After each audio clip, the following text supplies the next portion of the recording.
Good morning, ladies and gentlemen. I'm going to call to order the regular meeting of the Board of Directors for the Reno Sparks Convention Visitors Authority for June 28, 2018. At this time, I would ask Mr. Donahue, if you, Skip, will you lead us in the Pledge of Allegiance, please, this morning? I know, catching you off guard. Sorry, buddy. To the flag of the United States of America and to the republic for which it stands, one nation, under God, indivisible, with liberty and justice for all.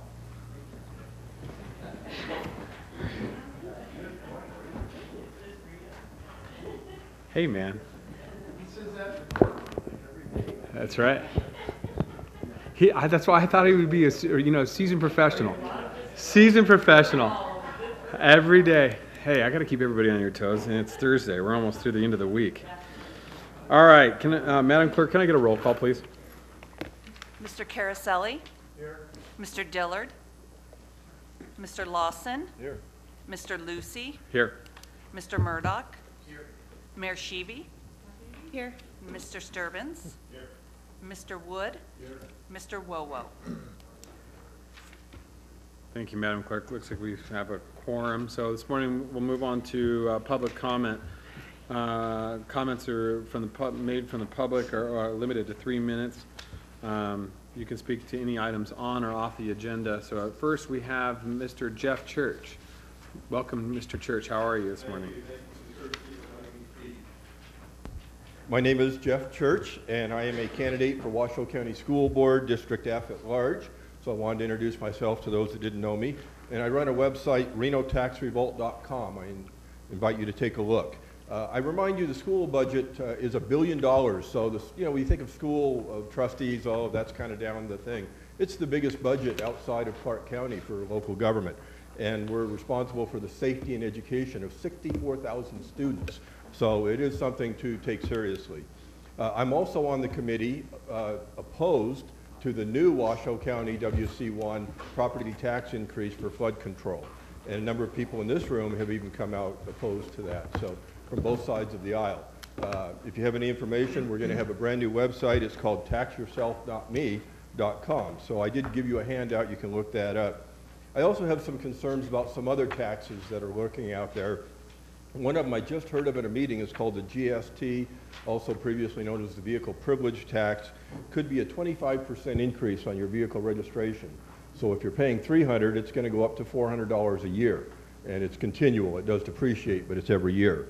Also, AB 379, the Parks and Rec tax, up to the 5%. It's over the 3% cap, up to the 5%. That's still lurking out there, and that's not going away. And then I wanted to bring your attention RTC 5, which if you bought gas in Carson City, 30 cents cheaper. That's the RTC 5 here in Washoe County. And I think that can be used for flood control. And also light rail, and how appropriate. It's in the Nevada magazine right here, all these trains and locomotives and trolleys. And I would ask you maybe to consider a trip down to beautiful San Diego, where actually I'm from, and look at their trolley system. They had amazing foresight back in 1980 with their trolley system. And imagine the tourist ramifications, a locomotive from Carson City, steam locomotive, the BT&R, as well as just helping with affordable housing. Spanish Springs, you can't get there from here at 5 o'clock. So, I think it's time. I would have never said that, but I think it's time we think about mass transit and light rail. So I appreciate your time and have a wonderful day. And thank you for the great rodeo.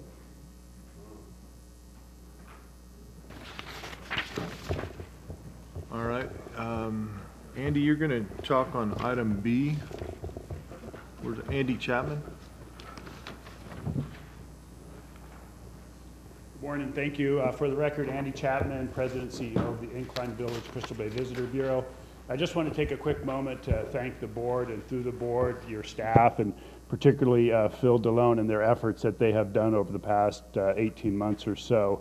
As a close partner to the RSCVA and obviously very engaged in what you guys do, we've really seen, I think, an increase of partnership and an increase in participation. So I'll rattle off a few of the names here, and I'll get my notes so that I don't forget them to use up my 3 minutes. But really, Jennifer Cunningham and Esther Isaac in the efforts with the marketing side and the advertising. We work very closely together on a number of elements. Mike Laranghetti and Art Jimenez on the sales side has been awesome. Jamie Loken, Terry Schumacher Robert Chisel, I just spoke to him a couple of days ago. Sherry Neal just, I think, yesterday. So really the partnership that we've seen, and I think the relationship is probably at the strongest that I've seen it in my 4 years, and then being involved in the organization peripherally for the last 15 or so. So just thank you, Phil. Thank you to the board. And I think there's some great years ahead of us. So I appreciate the time. Thank you. Thank you, Mr. Chapman. All right. Seeing no further public comment, we'll close public comment and bring it back to the board at this time. We have some adjustments to the agenda this morning for everybody. We will be pulling item G4 from the agenda at this time, and we will be taking the consultation.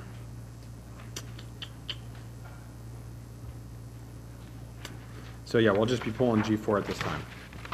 So looking for a motion to approve the agenda. I have a motion from Mayor Sheevy, second from Mr. Caraselli. All those in favor signify by saying aye. Aye. All those opposed, motion carries unanimously. We're on to item D, approval minutes of May 24th, 2018 Board of Directors regular meeting. Motion from Mr. Murdoch, second from Mr. Wood. All those in favor signify by saying aye. Aye. All those opposed, motion carries unanimously. Okay, we are on to presentations of the morning. This is the one we've all been waiting for and anxiously. This is our feasibility, the presentation of the RSCVA feasibility study conducted by Johnson Consulting.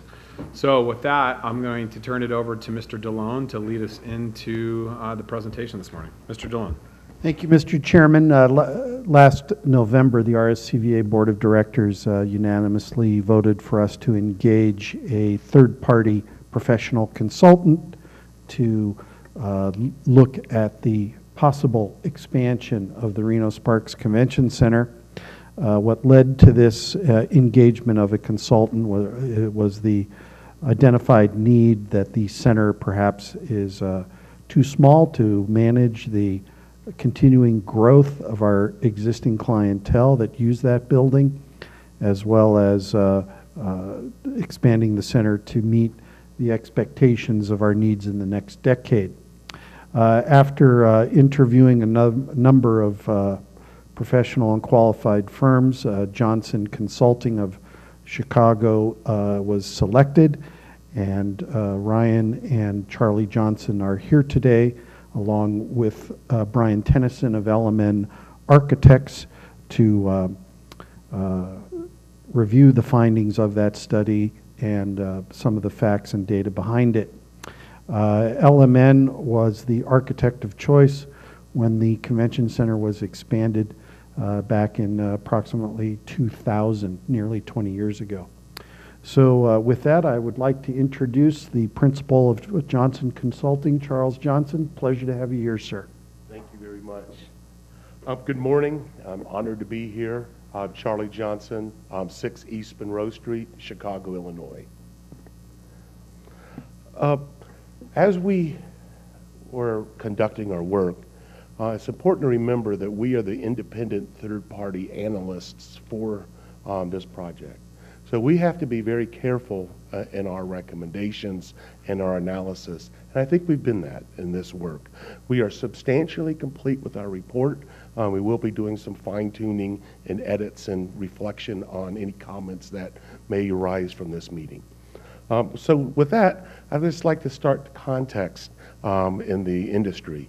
Across the country, we are seeing buildings be built with hundreds of millions of dollars being spent. They're not only spending money on the buildings, they're spending money on the aesthetics of the neighborhood around the facilities, stimulating hotel development. And that's the context that you all are competing in. Your facility hasn't been really substantially touched for 20 plus years, and that shows. So as I go through our analysis, we'll be illustrating that. With me today is Brian Tennyson. He'll introduce himself when he speaks and about the programmatic options that we have identified. Excuse me. This is the work that we have completed for you all, and You know, it was very comprehensive with respect to the level of interface that we had with many of you in our work, as well as outside the marketplace. Thank you, Phil. Outside the marketplace and looking at case studies and comparables. We have finished this work, and we will be fine-tuning it as I indicated. And what this does is serve as a tool. From the design standpoint, we've been at the 30,000 square foot level, just to allow you to get some ranges and interpretations of what we've been recommending for the project. This is probably 75% of the groups that we interviewed for conducting our research. And we believe it's a fair comprehension of the types of business that you have. I think in Reno, you have a good mix of what I think is advantageous to markets. You have a base of annually repeating events, as well as an ability to compete for rotating conventions and trade shows. You have some, and in the future, you're going to have some very substantial conventions and trade shows that are anchored in this marketplace, from sports, as well as things that match your economy from an economic development standpoint. So many of these groups are either economic development or promote events, and many events these groups promote multiple events that are potential clients for you all. And I have to say, I have worked in this market for several years, and I think the last time I was here was about 15 plus or minus years ago, working on the ballroom at the bowling center. And we interfaced a little bit with economic development groups at that point in time. And I think that the level of sophistication at the Airport Authority and EDON are representative of the changes that we've seen in this marketplace. And I think that that's important to reflect, and also this organization. I think that that's something to reflect on.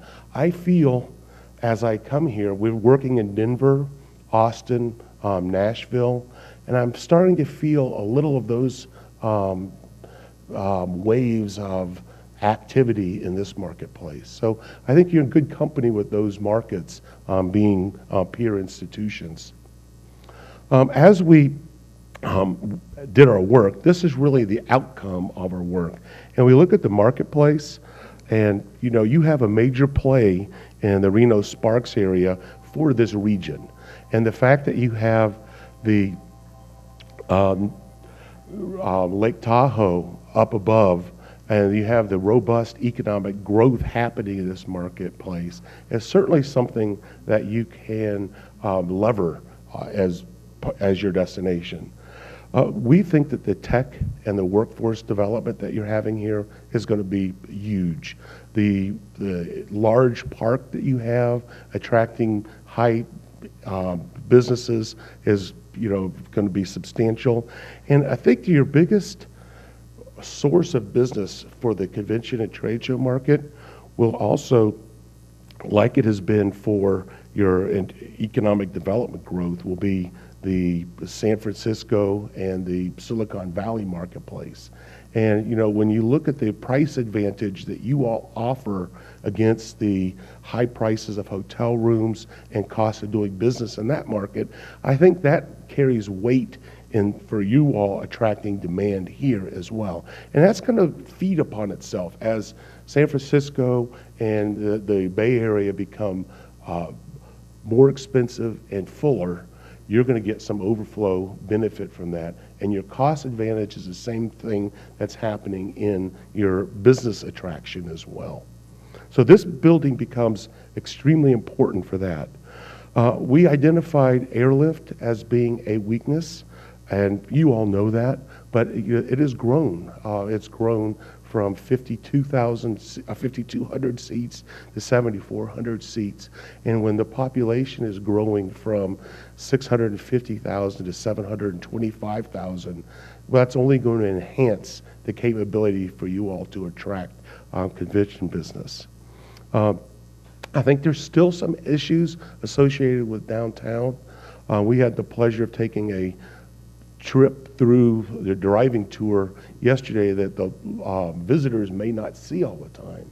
And we saw some lovely areas of the community that can be shown, I think, more frequently. But there are some perceptions there still, and I think the growth that's happening in the Trio as well as the Jacobs Entertainment development will help ameliorate some of that. I think over the course of time, you're going to become a little more expensive from a employment standpoint. The economy is booming. Construction costs are going to be escalating. That's the reason we think action sooner than later. One, to, I think, address the deficiency of your building today, as well as the fact that prices will be escalating, really does call for action sooner than later. From a facility standpoint, I think that the fact that you have an adjacent hotel that's interconnected with the venue is helpful. We would like to, the fact that you're a single level, you also have a very good ratio of meeting space to exhibit space, and we want to see that ratio maintained. I think that the fact that you've hired SMG and really taken a level of professionalism that's going to be offered by them is going to enhance the operation. The biggest issue that we see is the age of the facility and its inconsistency with the trends today. Meeting activity is happening on the trade show floors, and there's more socialization that happens. And so the size of your facility is too small to attract and maintain some of the events that want to come here, especially if they want to bring food functions and things of that nature onto the exhibit hall floor so they can keep the traffic in there. Meeting space is also important, and the quality of the space that you have and the aesthetics in the area around the convention center is deficient. So we look at the current operations and the volume of business that happens here. This is the current floor plan. I think the biggest liability to it is its absolute size, one, as well as this pinch point here. So anything that we would do would be to upgrade the aesthetics along the front, fix this pinch point, and get as much single floor exhibit space as possible. You're currently operating with almost 350,000 square feet of exhibit space, as well as ballroom space and meeting space. The nature of this space, the absolute size is competitive, but when you look at it from your business opportunity standpoint, it's quite deficient. And when you're, when you're in this one side of the building and you have people here would be affected with the booth traffic going through. There's also a belief that having a target of, you could do about 2,000 booths in this venue today, and I think that the magic number that we would like to see for this market to give you advance growth and be able to do simultaneous events, and some of the events that had inquired here would be about 3,000 booths capability, and that's about 600,000 square feet of exhibit space. So to the extent that we can get close to that in the analysis, that's what the current operation is telling us. Based upon data from your organization, we have identified the fact that you lose about 31 events, either hotel-sized or events that would go into this venue on average every year. The 263 event days would either be in large hotels. They're the things that the RSCVA should be attracting, very large events, what we call super tanker events or convention center based events. And the fact of the matter is, in this marketplace, you really have 3 or 4 hotel properties that are as big as the Gaylords in other markets that, and you have 3 or 4 of those very large events. The convention center is a augmentation to those hotels and supplement to those hotels. So it provides a diversification, and when you have larger events that use multiple hotels, or when the hotels will only provide a smaller room block than their individual properties, that's where the convention center comes into play. As I indicated, we have done an extensive amount of national work. Our firm has worked on a lot of these facilities, and we have found in our market analysis that your competition has changed. I would suggest that in the past you had competed more with cities such as Albuquerque, as Tucson, and some of the other markets that are listed under the competitive set, San Jose, Spokane. And it's interesting, all of these facilities are going through upgrades, so even your historic competition is modifying. For example, Louisville is spending approximately $400 million to they're torn down their former convention center and building completely new convention facility. In Long Beach, they took their old arena and really made it into a ballroom type facility, but it's more than that. It's a production facility where they can do a variety of types of things for the meeting planners that use that venue. Minneapolis has been fairly static, but they've really worked on improving their downtown environment around their convention center, and we expect them to be doing some expansion. Phoenix is a brand new product, and it's expanded and completely redeveloped. Sacramento is spending over $225 million to redevelop theirs, and also brought an arena into their downtown core, and has really changed the face of that product. So that's your old competition. We did the interviews, we found that you're losing business to Mandalay Bay, to Anaheim, and some other marketplaces. So it's our judgment, when we look at the flight volume that you have here, which we identified as one of the liabilities here, you still have as much flight volume as San Antonio and Indianapolis, which are absolute competitors in this industry. They really have some sizzle to them, and who would think Indianapolis would be so successful?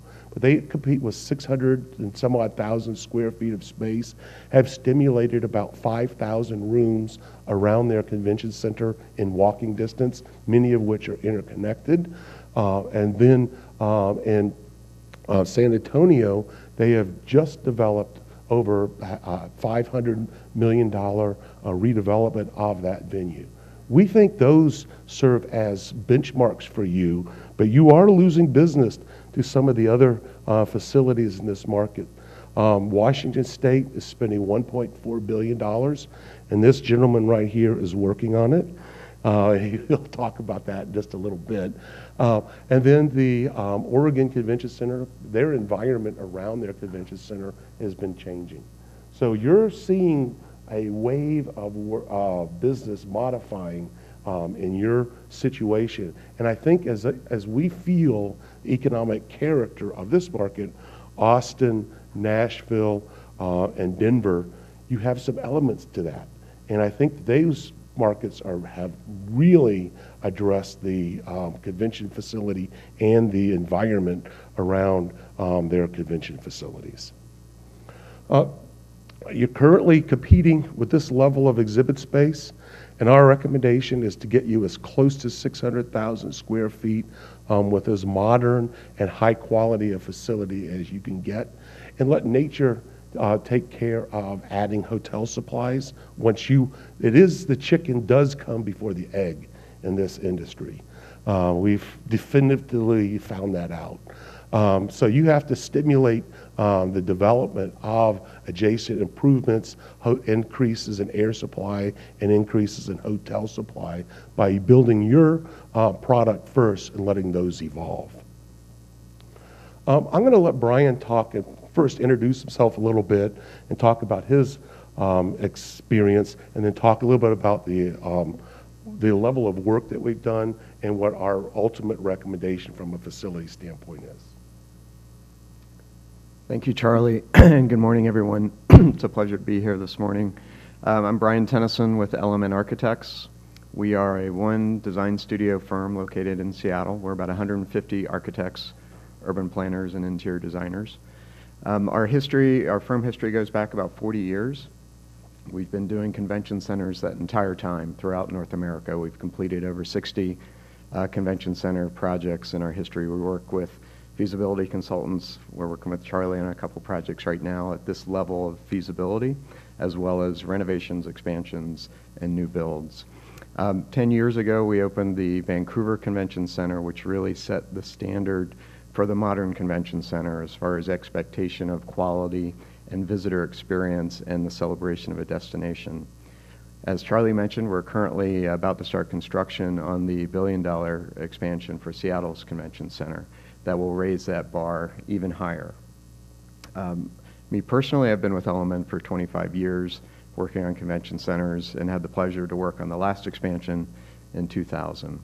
So with that introduction, let's talk about the little things that we've been studying. Here's a color version of what Charlie showed earlier, and the pinch point that Charlie mentioned is right there. And what we did with our feasibility study and the planning portion of it, we stayed at 30,000 feet, so we didn't dive into detail. What we were looking for is what are the different expansion opportunities that would meet the programmatic goals that Charlie's team determined. So we developed between a half a dozen and a dozen different expansion options. We're going to show 3 today, and because we're designers and we never stop thinking, we have an additional thought that we'll describe on the last slide that is worth consideration as well. But you can see in the blue, that's how you get your 381,000 contiguous square feet. We looked at the first option was a single level expansion to the north, 225,000 square foot expansion on the north lot. What you have up here in the upper corner is, you can see the totals. You get about just over 600,000 square feet of exhibit space, contiguous. This option does not address the pinch point, but it maintains as much convention or as much meeting space as possible. We delete a little bit here at the north to allow for more pre-function space for that north expansion. Part of our analysis was also looking at construction costs. And the reason we looked at so many different options is we wanted to look at a range of different project costs. So these options that I'm going to show today range from about $164 million total project costs to about $273 million total project costs. So how we do that is we have a cost consultant that was a sub to us that does this type of work all over the country. They're familiar with the region, they're familiar with the building type, so they worked with us on these very conceptual plans to develop a construction cost estimate. To that, we did an estimate of soft costs. That would be the costs to the authority to deliver the project. We estimate that those fees of about 30% of the construction cost. So that's how we arrive at the concept level project costs. So for this option 1, it's just under $200 million for the 225,000 square foot expansion to the north. Option 2 explored a 2-level convention center on the expansion site. So similar to option 1, we're expanding 225,000 contiguous square foot exhibit space to the north. But on the second level, we're adding 72,000 square feet of flexible meeting space. And the reason we're doing that is to try to maintain in this option, what does it mean to keep the same ratio of meeting space to exhibit hall space? Currently, you have about 1 square foot of meeting space to 5 square feet of exhibit hall space. The previous option was much higher than that, so this option looked to see how much meeting rooms would we need to add in order to maintain that same ratio. So that's what led to the second level. This is the most expensive option. Total project costs are $273 million.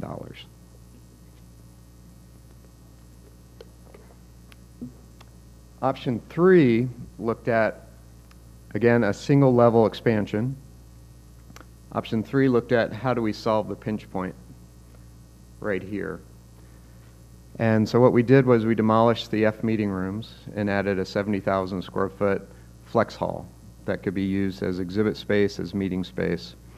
As an option, we looked at a smaller, because of that, we looked at a smaller expansion to the north of 120,000 square feet. So that doesn't quite hit the target of 600,000, we're about 564, but provides us a solution to the pinch point, which is compromised contiguous exhibit space that you have currently, and gets you close to that goal. And what I would offer, and this is where we get into the further thoughts we've been having since we put this presentation together and conversations that we've had internally. So something to consider is, these projects don't come along very often for organizations. They're about every 20 years or so that you look for these big capital improvements. So one suggestion, if I could make, is to not underbuild this go-around. So something to consider would be to then, instead of the 120,000 square feet to the north, expand the full 225, but also provide the 70,000 square foot flex hall where the F meeting rooms are. Now, a little bit more about what that flex hall could do is what you see here in this diagram is through the use of operable partitions, you could create 45,000 square feet of additional breakout meeting rooms. Now, one of the challenges we had internally was, again, keeping this at a 30,000 height analysis because it's easy to dive into detail. One of those details being, where do you put that flex hall? And there's an option showing up here. It could be in an existing south one. I show this to show that there are options of where that flex hall goes, and the decision on where that is for a later design phase. But yes, Phil. Would it be possible to have two flex halls? Mr. DeLone. Mr. DeLone, could you speak into the microphone? Thanks. My question for Mr. Tennyson is, would it be possible to have two flex halls? Hall 5, which is currently 49,500 square feet, put that as a flex hall, and then your suggestion for the 70,000, would that drive up the cost astronomically? Not astronomically. Putting the operable partitions have their costs. When we provide them in the new construction, we can provide the beefed up structure at that time. What we would need to do in the Hall 5 is reinforce that structure, but it's not impossible, and it's not a huge premium to that. Yeah. So I think even though we don't have an image showing that option, we would recommend consideration of, to the north, expanding the 225,000 square feet with the 70,000. That would get you over 600,000 square feet. And again, you're going to have this opportunity probably every 20 years or so.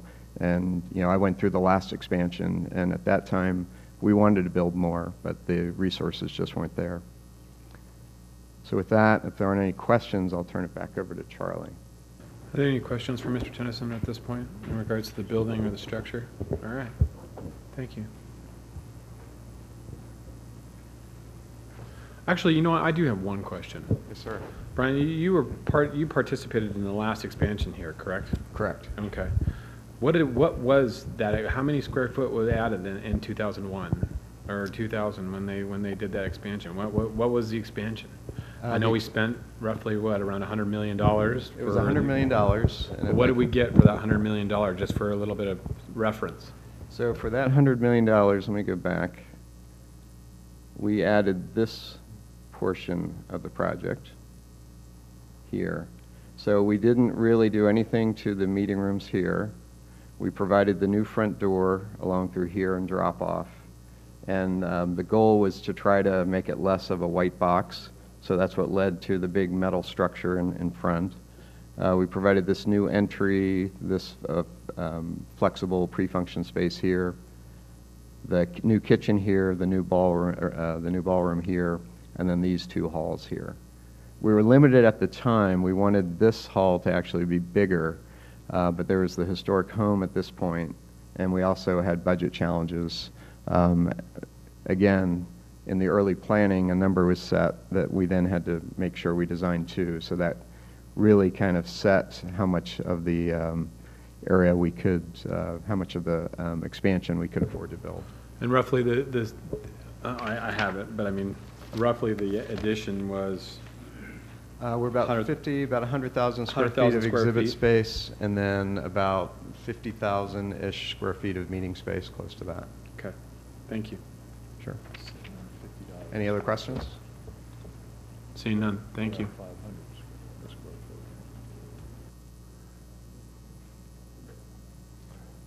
All right, so in round numbers, if the objective is met to upgrade this facility to a quality level that we're seeing across the country and adding as much space as possible, 250 plus or minus $1 million.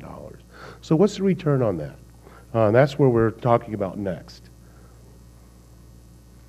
Next, I think we are. Yes. All right, so don't forget why we're building a convention facility. There are really 4 reasons. One is to increase the volume of room nights and compress demand throughout the marketplace. It improves the quality of business that you're having happen and increase the achievable room rate, ergo the tax revenue generated by this venue. Next, it's a powerful hedge against downturns in the economy. If we can get hotels to have a base of business and then yield manage on top of that base of business, if there is and when there is another economic downturn, you have an anchor level of business in the economy that can be marketed against for the future. And I think the last thing that I wanted to say, you have what we call the airport is your welcome mat to the community. And you understand and see the quality that you have at your airport. We call the convention center your living room for the community. And it has an infrastructure role in your economic development. So if you have a place where Tesla can start doing a large trade show about battery technology, why would they have that here? If you are able to attract, I think Interbike and Safari match the economic character of this market being an outdoors market. So those are examples we want to see anchored in this market and help you achieve your economic development goals. So that's why you're doing this. The other last reason is to improve the aesthetics around the neighborhood here. So in that, as you expand, you may have to deal with some parking that you're consuming. So maybe assembly of land on this site over here and to allow future development of hotels and things of that nature. That's certainly what we're seeing nationally happen as districts evolve around these types of facilities. Maybe slowly, but exerting effort to allow that to happen is important. So what happens if you are able to achieve that? It's our judgment, the fact that you have SMG here, the dynamics and the quality of the facility change, you're going to basically be able to double the level of business that happens here. You have the capability in our judgment. It's reported that you are attracting and summarizing based upon the data that we have about 70,000 convention attendees on average for the last 5 years.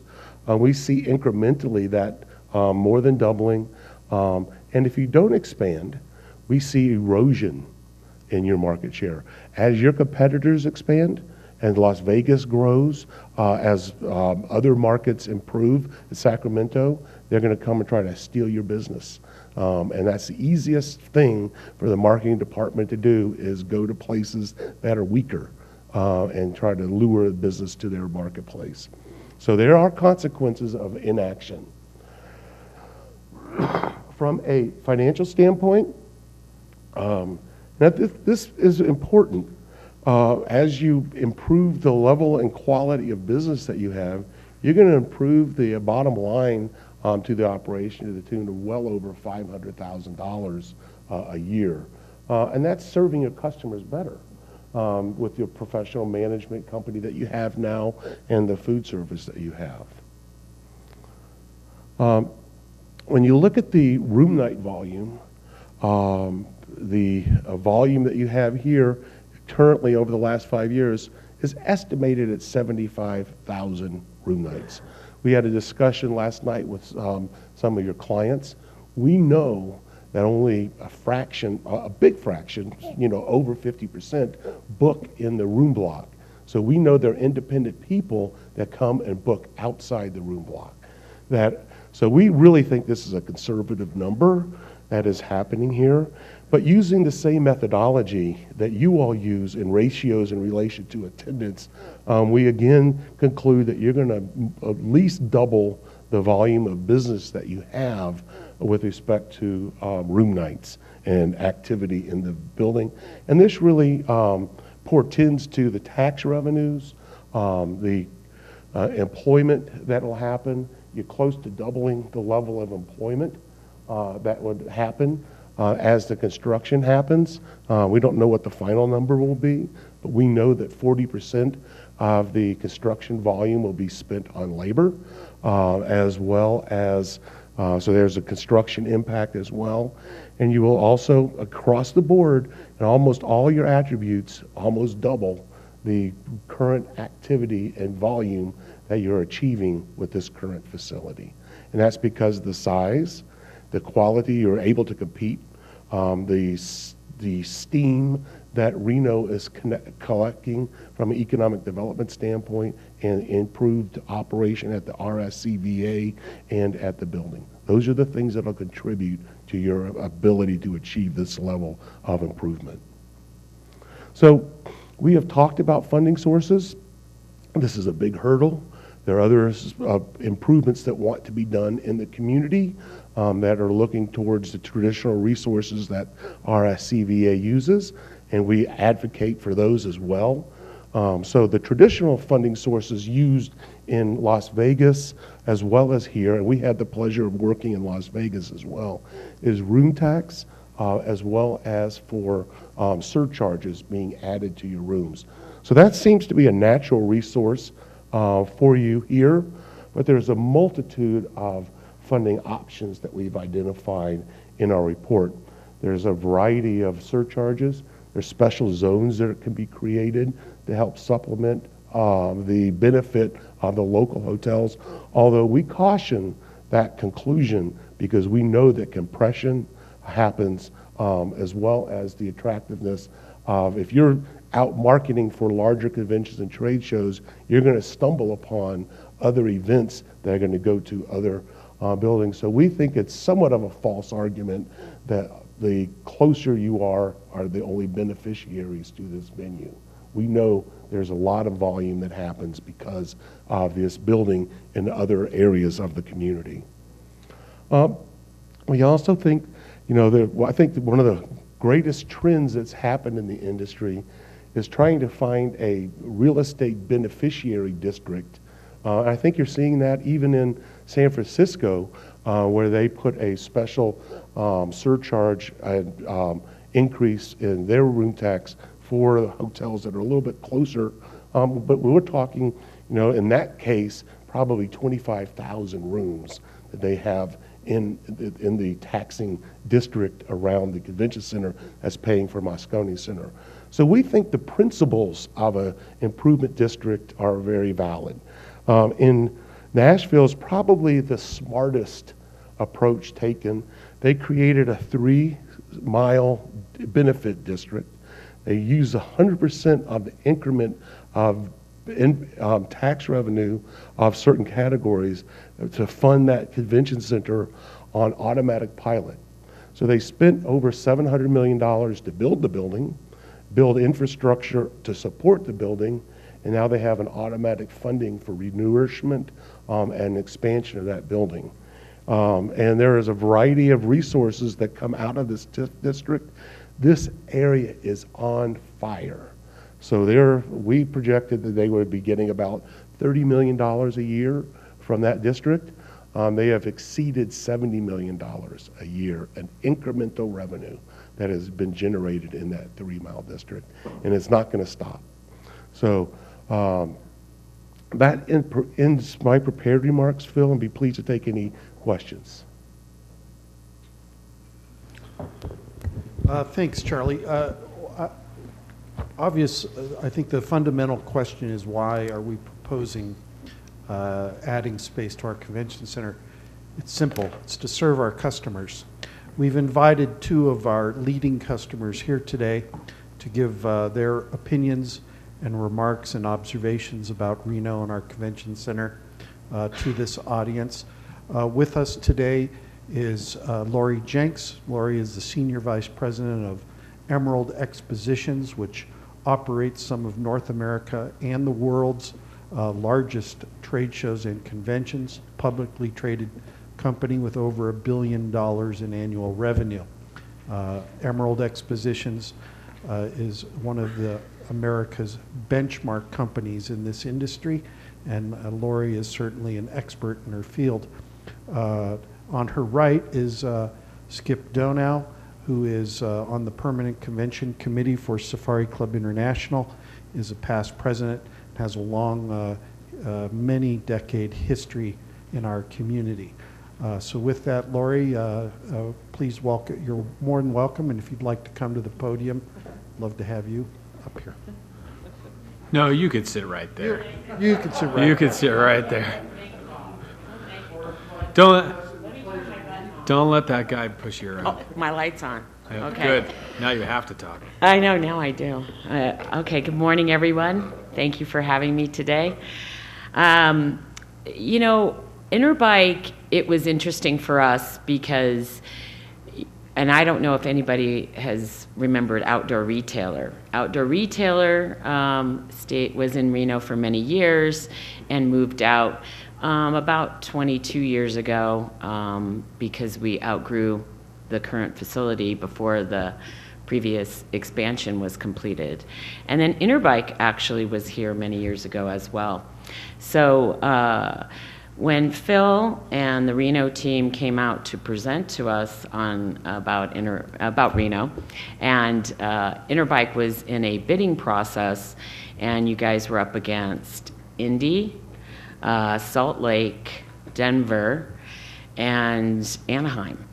And, you know, and that was sort of a weeded down, like we vetted it all down to those top cities. And Reno was an unexpected surprise. And I think this is very important for you guys because you live, eat, and breathe here. I don't. It's been over 20 years since I was here. And I sort of looked and thought about Reno in its heyday, which, you know, it was a cool gaming city and had a lot going for it, but it was frozen in time for me. So when I came out here, I was pleasantly surprised with the food scene, the renovation that's being done to a lot of the existing hotels. You know, there was just one surprise after another. So to that, and you guys are a hidden gem. That's probably not a good thing in the conference and convention and meeting industry because you guys have to get out there and sort of ring the bell of what Reno's doing and how you're changing and evolving. And with Phil and the marketing and everything that you guys are doing, I think it's really, really sort of opened a lot of eyes. So to that end, we committed to bring Interbike here. And Phil presented not only what today looked like, but he also presented the future. And, you know, the way I look at it, sit on many city expansion boards because that's my job to give back to cities that give to us. And it's important to us because we're a partner. We're a long-term partner. Emerald has built many successful businesses, and we have many of the top shows and conferences in the country, and in the, for us, I think in the world. So I think we are very proud of that. And when I sit on those other expansion boards or renovation boards, you guys are behind. And if you don't act now, it's, and this is, I think Charlie and Brian can tell us how long this project is, but it's not going to be next year to get that space online. You're talking about, 3 years at minimum, probably. And contiguous space, and really the sweet spot of space, what Brian sort of identified, is that contiguous space that puts you at 600,000 gross square feet. Because a lot of the shows in this industry are about 3,000 booths. Those are the solid shows that bring good trade attendance. And I think that'll really set you guys up to compete long-term and really get some good anchor business. So, I'm an advocate of Reno now. Interbike has committed to 5 years here. Our first show will be in September. You guys really need to look at us and look at, we're being very experimental with our events now. We're taking chances because the whole convention and conference and meetings industry is growing, but it's evolving. They don't want a traditional experience, which is 4 walls, some pipe and drape, and a table and 2 chairs. They want to have a sense of place. They want to have an experience, a memorable experience, and you want to make people go back to their daily business, their daily lives better. We want them better at business, happier, and really fulfilled from an experience that we just provided. And I think Reno has a lot of that for us. And because we are also doing the demo element, I don't think you understand how unique that is. A lot of shows don't do that. And why we think it's so important and so defining for especially our sports events, it allows the true enthusiasts to come out and try product. And then we're also creating a market week that brings the consumers in, which are your residents, which are your people that are here 365 days a year. So we're letting them access what we're doing, but it's a really, really important opportunity for you guys. So that's why we believe in it, and we want to sell the story and help you sell the future. And we feel Emerald and Interbike are right behind you. We're right in there. We're rolling up our sleeves. We want that for you guys. So I can't be happier to be here today and to talk about that. Thank you, Laurie. I'd like to take a moment and introduce Skip Donow from Safari Club International. Skip, the floor is yours. Thank you.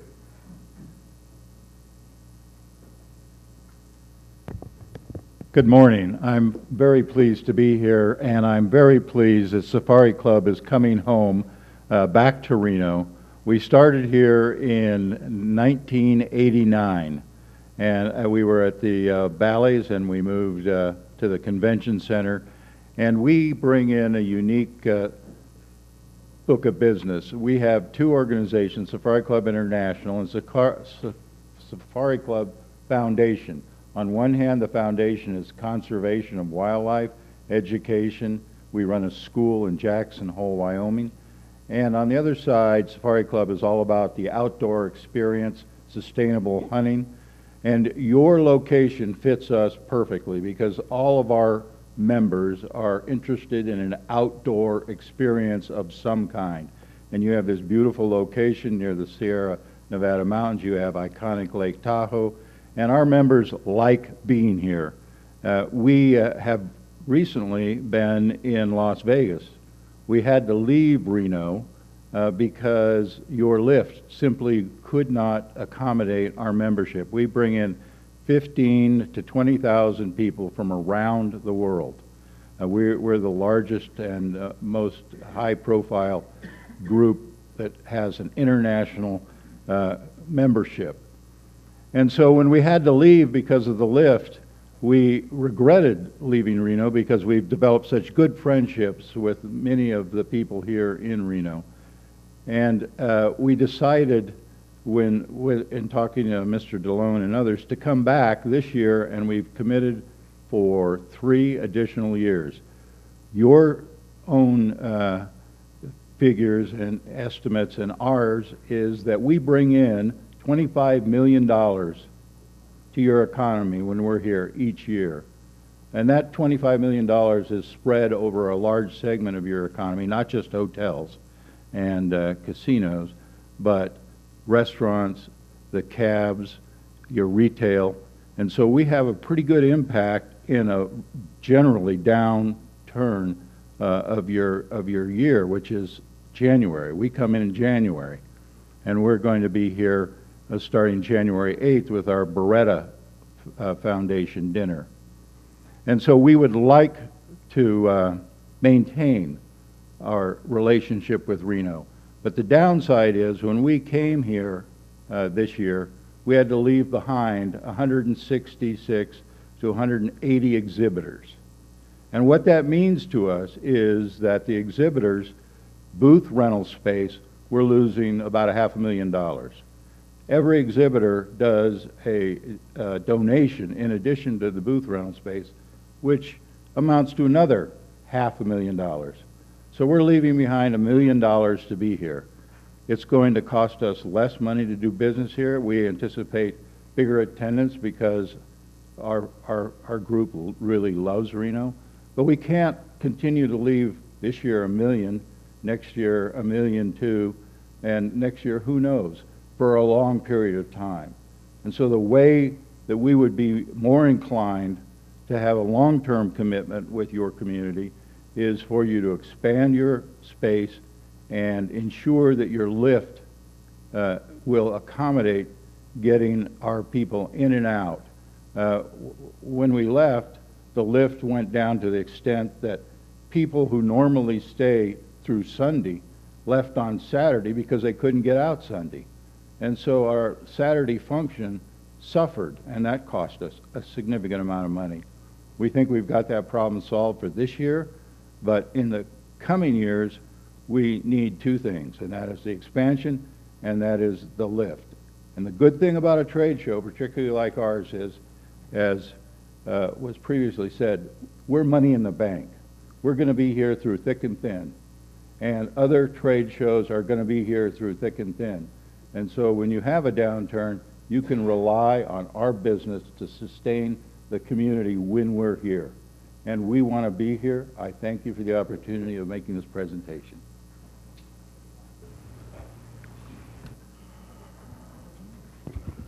Mr. DeLone, can Yes, we sir. stop just briefly and ask the board if they have any questions for either Skip or Lori prior to your Yes, sir. summation? Mr. Murdoch. I'd like to thank the both of you for doing this twice. I know it's not, and spending your time in Reno for 2 days, I know you're very busy. You have big organizations, and we thank you for that. And it's good to hear from users to really see what, you know, what you think of our community and where it needs to go, because you're on the cutting edge, both of you guys, with what you do around the country. So thank you very much. Thank you, Mr. Murdoch. Mr. Sturbins. I have a question for Mr. Johnson. Is that okay?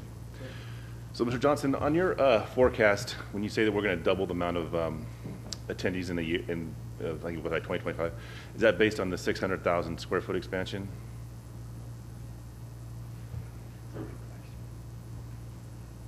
Implicitly, yes. There are a lot of variables that happen. I think we've kind of sandbagged our numbers because you have 2 events here that are going to stay, and they're not recognized in your numbers today, and they're bringing almost 25,000 people to buy to the market. So we're lucky, but yes, it does presume the 600,000. And then also, I think you said the sweet spot was 3,000 exhibit booths. Does that increase assume a certain number of new clients or a certain percentage of the potential clients that we will qualify for? Absolutely. That moves you up to the sphere of being able to accommodate over 80% of the large trade show market and convention market and association market. So we're not even talking about the millions of events that are hotel-based, et cetera. So we have a world of probably, several thousand events that you'll be able to accommodate with that type of place, that size. So I guess, is there a assumption that we'll get 1% of that, 3% of that? No, we can't do a capture rate because it's random. We have found that decision-making for clients is really based on so many exogenous factors and compromises that are made for markets. What we recommend from a strategy standpoint really relates to getting an anchor of business. You can't ask for two better types of events as a base level of business, but then you'll get the ambulatory, what we call the ambulatory association market. And that's where I think you can really continue to drive rate a little bit if the hotels do a good job of yield management on their side. We think you can move into the medical association market and the technology association market, and you will attract those. I think that's certainly been the case in Denver, which is also an SMG managed building. They changed the face of their building when they upgraded. We're working on now 80,000 square foot ballroom rooftop on their convention facility. And they have to do something there because they're now experiencing a Gaylord opening. You already have the equivalent of 4 Gaylords in this market. So it's kind of interesting. Thank you. Add to that a little bit, just to help you understand too. So when we look at cities and, we're looking at the basic infrastructure, the building, everything that goes along with that. And, our job is to serve our customers, and we go where our customers want us to go. Sometimes it's not the easiest city, the best city to do business in for us. We would prefer them to go to the easier cities. It would make all of our jobs easier, but that's not the case. So for instance, when we moved to Salt Lake and completely grew outdoor to, it was amazing. They had to build 2 expansions to accommodate us. And Denver, we just moved in, and we are now the largest show that has ever staged in the Denver Convention Center. And not once a year, but twice a year. And so people, our industry is very small. The convention and meetings industry is super, super small. So when you have players like us come into cities and show that we can do shows of any size, any shape, and really make them successful, other organizers follow us, look at us, and watch us. So that's your opportunity, and I think we're your best advocates to do that. And I think that is really, when you build something and we grow in and involve it and use it, that's the best testimonial you can ask for. And as Mr. Mark said, thank you for all the presenters for being here today again. Really appreciated your time.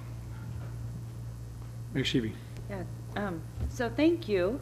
And it's really important to hear from the users, because we think of it probably very different. And Lori is not kidding when she said, when we walked out of our meeting with you in California, she said, wow, Reno was such a pleasant surprise. And she was not kidding. So I think we came in there as complete underdogs, and I think you are spot on that other conventions are going to say, what is Reno doing to attract someone like yourself that is so well known in the industry? I'm already receiving emails from not just in the country but all over the world about Interbike being here. So so good news travels fast.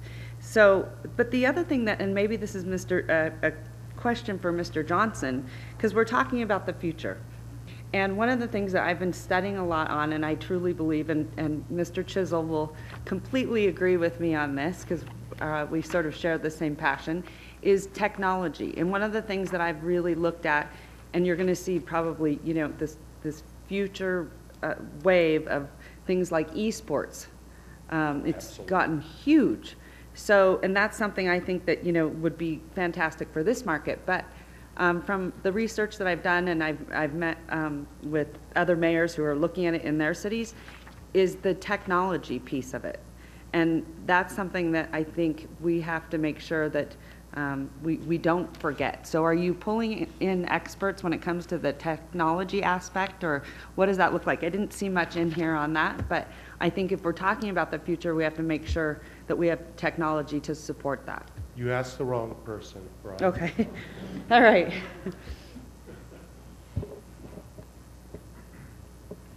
Thanks, Charlie. So that's the level of detail we would get into the design phase, but yes, when we tackle expansion projects, we bring on our architectural team a full team of consultants, and technology and data is a huge part of that. And the people we bring in are people that are looking forward, not backwards, because we're not designing for today, we're designing the best we can do today to be flexible into the future, because technology is continually changing. Okay, yeah, I would agree, and I would imagine, Mr. Chisel, you'll stay very detailed on that front, right? Because I think it's going to be super important. So, thank you. Great. Any further questions for our customers? All right, Mr. DeLone, if you want to wrap us up here. Yes, sir. It won't be long. So to encapsulate our discussion of this morning, why are we suggesting building? It's to meet the future needs of our existing legacy customers, two of which are here today in the form of Safari Club International and Interbike. It is, we're proposing an expansion to increase the pool of new, large, and citywide conventions that our community can be well poised to pursue and book. It levels the playing field with our competitive cities, and we'll see in a slide momentarily what some other cities in the West are doing, and it sets the stage for success in the next decade. Mr. Tennyson a moment ago said, gee, we're not building for today, we're building for tomorrow. These projects take a long time for the approval process, the design, and then the build and the eventual grand opening. And so if everything were to operate like clockwork and this project were to move forward with the blessing of the community, we wouldn't open until perhaps as early as the third quarter of 2022. We looked at some numbers today presented by Mr. Johnson and Mr. Tennyson, and those project numbers are around $265 million, which sounds like a lot of money, but let's take a look at just a few snapshots of other destinations. Obviously, we've all read about Las Vegas' enormous expansion of $1.4 billion, but just over the hill in San Francisco at Moscone Center, they're going through a $500 million renovation and expansion of their center. Sacramento, which we compete with every day, but it's a small center, they are spending $125 million. Denver, a daily competitor of ours, has spent over $500 million recently, if not more. Phoenix, which wasn't really on the map as a convention destination, is now making an investment of $550 million minimum to grow their downtown convention center. San Antonio, Mr. Johnson touched on San Antonio, that is in a similar wheelhouse as Reno as far as air service and facilities. They're making an investment of over $300 million. Seattle, $1.4 billion. Los Angeles, $1.2 billion. And Austin, nearly $400 million. So it is necessary for Reno, if we are to remain a strong competitor in the national convention market, for us too to make an investment in our facilities to ensure our success into the next decade. Air service. Everyone in this room understands and has learned over the years about Reno's air service. I think it's always good when you're looking forward to take a snapshot backwards in time and history. In 2013, which was Safari Club's last convention in Reno, at that time we only had 6 airlines and 5,400 daily seats into the marketplace, and we featured at that time 15 nonstop destinations. In just 5 years, we are now at 10 airlines effective this week, with 7,400 daily seats on average into the market and 23 nonstop destinations. So in this short 5-year period, we've seen air service improve greatly.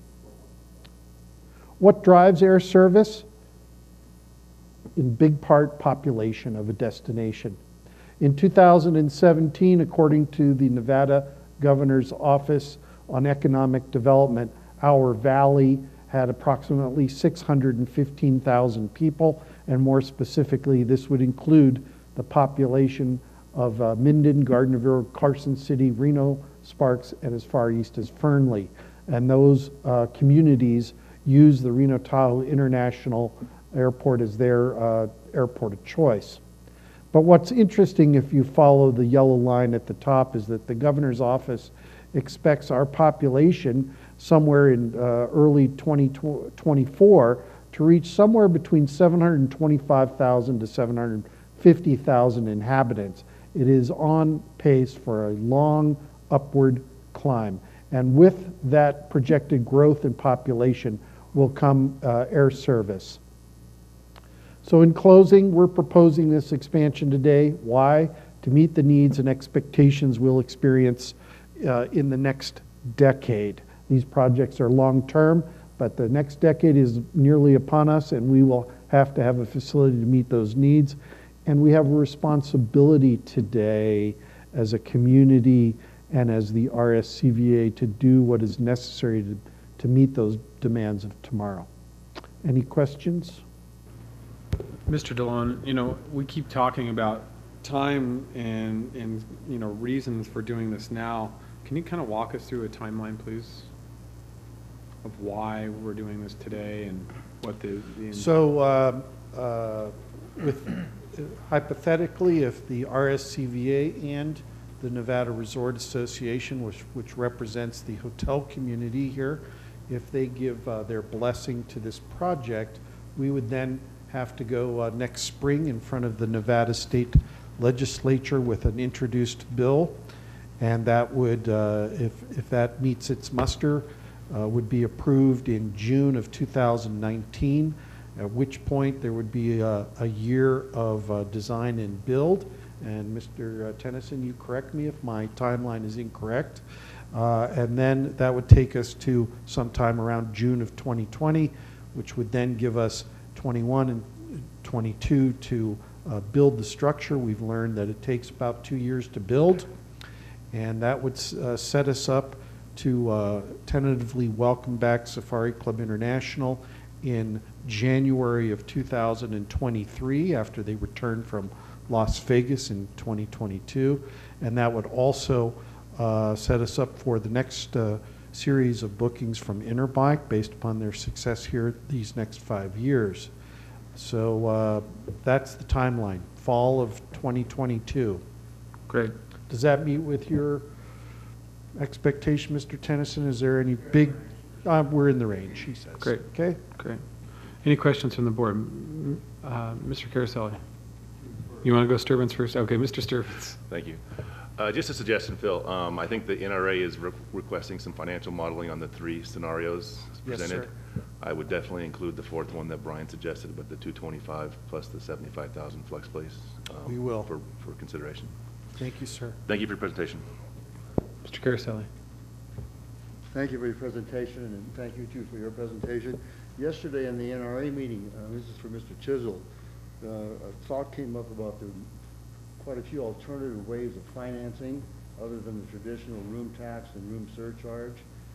They seem to have made a lot of sense, and they seem to be available out there. How long do you think it would take you to put together a package that shows the board members what types of available financing other than room tax or room surcharge that we can very likely tap into, Northern Nevada, State of Nevada, whatever. And I think that can be very important in going for the big kahuna. The more outside financing, the less surcharge or room tax increase, the faster and better off we are to get to where we want to go. Robert Chisel for the record. There are other options available, but all those would require legislative approval and approval of local governments. Some of those options that were discussed is a tourism improvement district where currently the region has a couple of those right now around the baseball stadium and out at Cabela's and at the Legends malls. That does divert sales tax from current local governments, and it would be diverted through, and it would require legislative approval.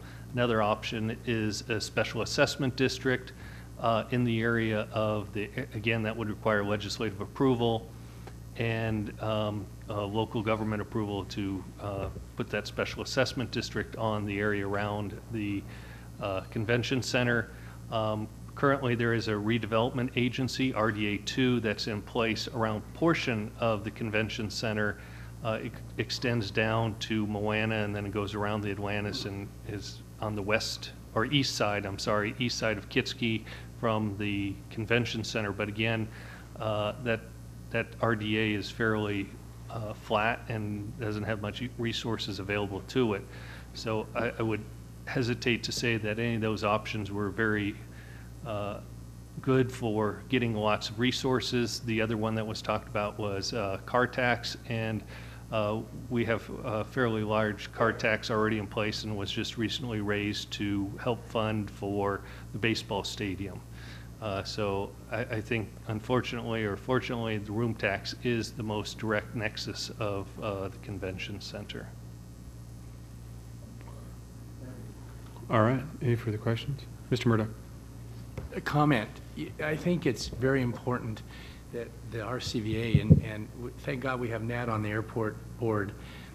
It's important, though, as you build this, you better get some jets in here. And I spoke to Lori this morning about it. It's still so key to be pushing our airport for service.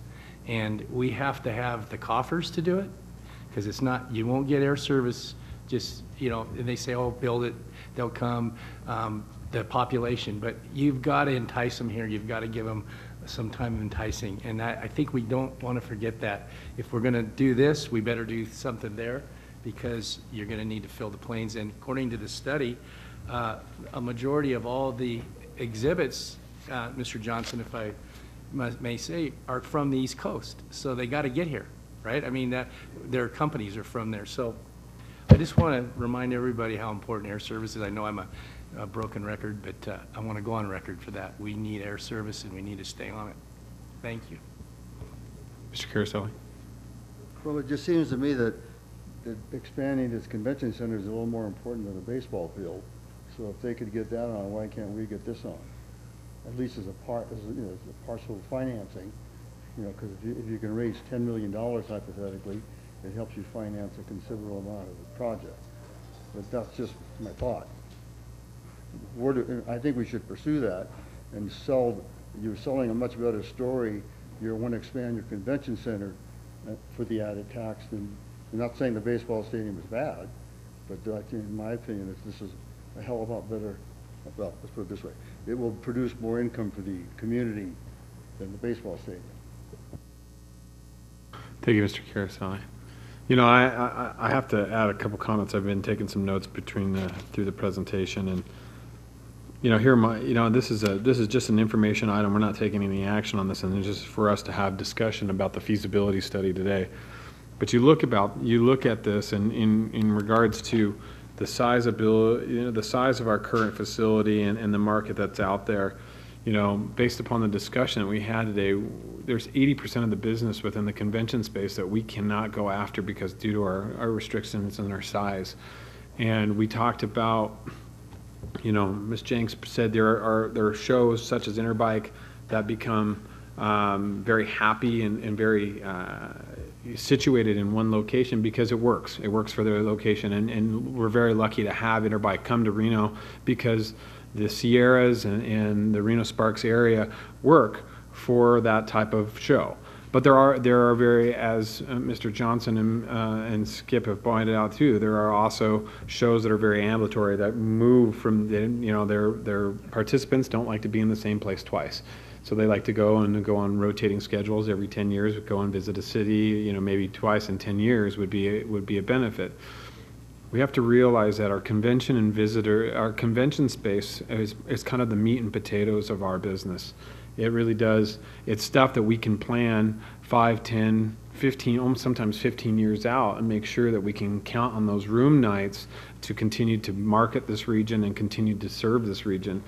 The tourism is fantastic. It's a destination, but if we bring them here in a convention in 2020 or 2019, they see Tahoe, which how many times have the three of us, the elected officials, sat here and said, well, I'm going to Vegas, I'll be in your neck of the woods, maybe I'll stop by. And I said, well, that's 8 hours away, and by car, an hour-long flight. So if you have no idea where Reno or Sparks are, then you obviously have no idea what we're doing.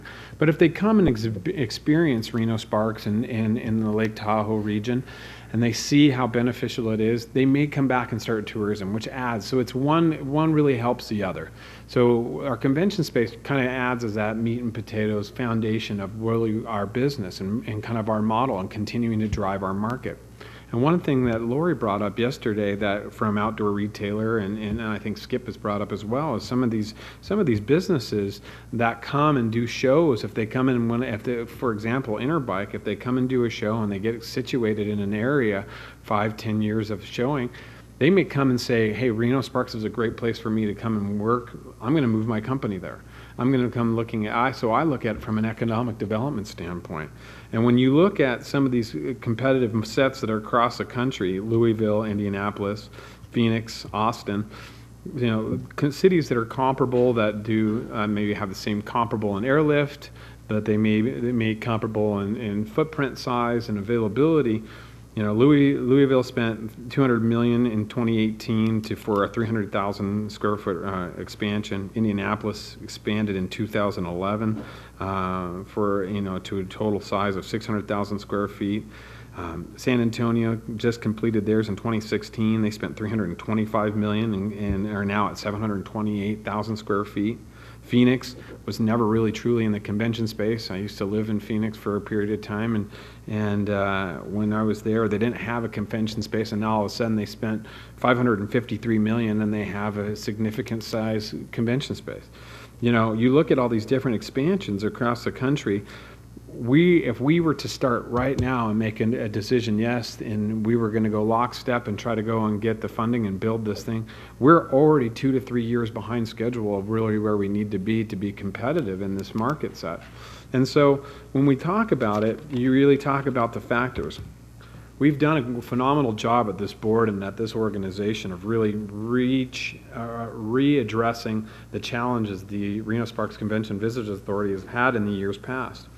We've got on outside management, SMG. Kelly's here today from SMG, who is now taking over operations for us and is a national firm who works closely with Emerald Expositions and a number of exhibition companies throughout the country. And we heard about how having professional management really does change some decisions. We also heard, this is, and this is my tidbit on Mr. Kazmierski and Edon. I hear it at everything is the three-leg approach, but it really is. We fixed our marketing. Mrs. Cunningham and her team and what we've done, and Mr. DeLone really have focused on marketing. We've got a surcharge that's spending money on marketing every day. We've got on a wonderful sales team with Mr. Larraqueta and Mr. Jimenez, and they're really focusing on really selling. But the problem is you got to have the product to sell. We have a beautiful region, we have a beautiful area, but we have a challenged convention center that is looking to build, to facilitate some of these shows. And when you don't have a product to sell, it's like, come to our region, everything's great here, but you're going to have to drive the Yugo out back to get around. People get a little frustrated with that kind of thing. And you have to realize that every venue is different. We've heard conversation today. It's like, oh, well, we're not Asheville, and we're not Austin, and we're not Indianapolis. Of course we're not. Every venue is different. That's why they go to different cities. That's why they go to different places. I don't want to go to Reno 2 or Reno 3 or Reno version 0.5.6. It doesn't work. Reno is Reno, and Sparks is Sparks, and that's what makes it great, and that's why we live here. It's why we love it, and it's why we continue to advocate for this area. But we have a very cool changing economic landscape. Tourism has been a focal point for us, but we have now added advanced manufacturing. We've added technology. We have financial institutions that are moving here from the Bay Area. We have so much that is changing in our market. We've got to start having a changing convention space that will advocate and allow for this kind of growing market. To Mayor Sheevy's point, we can't just be cookie cutter and box shaped anymore. We have to be dynamic in what we offer. And a new convention center is going to be something that's going to allow us to do that, because in our current framework, if you tour if you walk the halls of that convention center, which I do frequently, you look at some of the old construction back there and it's challenged. It's challenged. The kitchen's challenged. The space, the layout's challenged. You know, we're in an executive offices that aren't even connected to that. It's everything about this organization from a facility standpoint is challenged. We have an opportunity right now to really take a step forward, and I think if this board and we can work with the community and find some good pathways forward. And I mean, look, I'm always going to be an advocate for stuff and growth, but it's got to be smart growth, and it's got to be sustainable, and it's got to be something that's going to have a return of investment for us, and it's got to be beneficial for the local economy. But this is going to be something that everybody will benefit from in the future going forward. We've done a poor job in years past to just plan for tomorrow. We always plan for what's going to, you know, if it's Thursday, that's what's happening Friday. You know, that's really kind of where we're at. We've got to start planning for 10, 15, 20 years into the future, really not for anybody who's going to be sitting at this board today, but who's going to be sitting at this board, you know, in 30 years from now and going, oh, wow, they made the right decision to help us make sure that we have that continued support. So that's really what we're looking for today, is that future evaluation of really where we're going to go and where we want to be. And when I look at the cities that you know, I don't look at the cities that we're comparable to. I look at the cities that we aspire to be like. And realistically, and I think the Johnson Group, Consulting Group has done a good job of really kind of honing in, because what I think they've identified in here is really of quality content. But I agree. I think there's some other things that we need to look at. From Mr. Sturban's point, you know, I want to look at, make sure that, you know, we're doing everything we can from a fiscal standpoint and making sure that there is a good quality ROI. You know, we just saw it in Southern Nevada that we spent a ton of money on a convention center and an NFL expansion team, and have yet to see the benefit. Man, did they go all out, and it's going to bear a lot of money on the shoulders of the tourists to the southern part of the state. But what we're asking for is not dramatic. When you look at the cost in Phil Slide, you know, $200 million in comparison to where people are spending $500 million or plus to get their expansion. But sorry to be long-winded, but those are my thoughts. Mr. Caroselli. I have another recommendation. I think our lobbyists should start immediately talking to all the leadership in the state legislature and find out what they would approve in alternative financing for a convention center. We've got to find out what they're willing to approve, otherwise we're going to waste a lot of time. So this is the first step, Phil. Got to change a lot of hearts and minds here in the next year. So thank you for the presentation, everybody. Thank you guys for being here too. It's great to hear from you. You don't know how much we appreciate you picking us. And we want to be good partners, and we want to be partners in for a long, long time. But right now we have to change some hearts and minds. And it's not easy being out front and cutting edge. And there's a lot of old school thinking out there that is hard to overcome. But I for one, will be obviously an advocate for this. I think it's something we have to do. It's a no-brainer in my mind, whatever it takes to make it happen.